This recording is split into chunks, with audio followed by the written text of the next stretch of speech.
அண்மை செய்தி.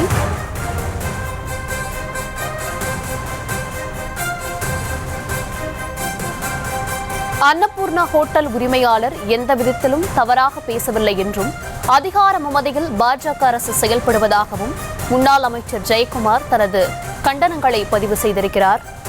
அன்னபூர்ணா ஹோட்டல் உரிமையாளர் மன்னிப்பு கேட்டதை வீடியோவாக பதிவு செய்து வெளியிட்டிருப்பது பாசிசத்தின் உச்சம் என்றும் முன்னாள் அமைச்சர் ஜெயக்குமார் தனது கருத்துக்களை பதிவு செய்திருக்கிறார்.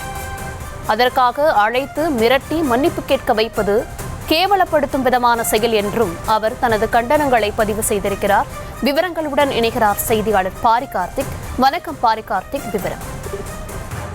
வணக்கம். அதிகார மமதையில் ஆளும் பாசிச பாஜக அரசு செயல்படுகிறது என்று முன்னாள் அமைச்சர் ஜெயக்குமார் தெரிவித்திருக்கிறார். மத்திய நிதியமைச்சர் பங்கு பெறும் கூட்டத்தில் பேசிய அன்னபூர்ணா ஹோட்டலின் உரிமையாளர் எந்த விதத்திலும் தவறாக பேசவில்லை என்றும் தங்கள் தொழிலில் சந்திக்கும் சில பிரச்சனைகளை கோரிக்கையாக முன்வைத்திருக்கிறார் என்றும் அதற்காக அவரை அழைத்து மிரட்டி மன்னிப்பு கேட்க வைத்திருப்பது தமிழ்நாடு மக்களிடையே கேவலப்படுத்தும் ஒரு செயல் என்றும் தெரிவித்திருக்கிறார். குறிப்பாக தமிழ்நாட்டு மக்களையே இத்தகைய செயல் கேவலப்படுத்தும் ஒரு செயல் என்றும் தெரிவித்திருக்கிறார்.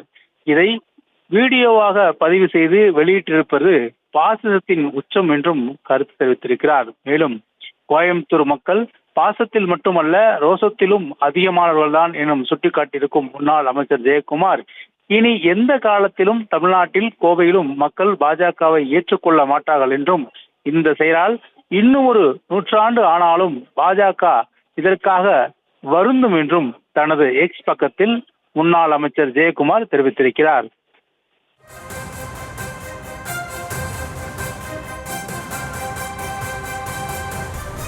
விவரங்களுக்கு நன்றி பாரி கார்த்திக். செய்திகளை உடனுக்குடனும் துல்லியமாகவும் தெரிந்து கொள்ள சப்ஸ்கிரைப் பண்ணுங்க.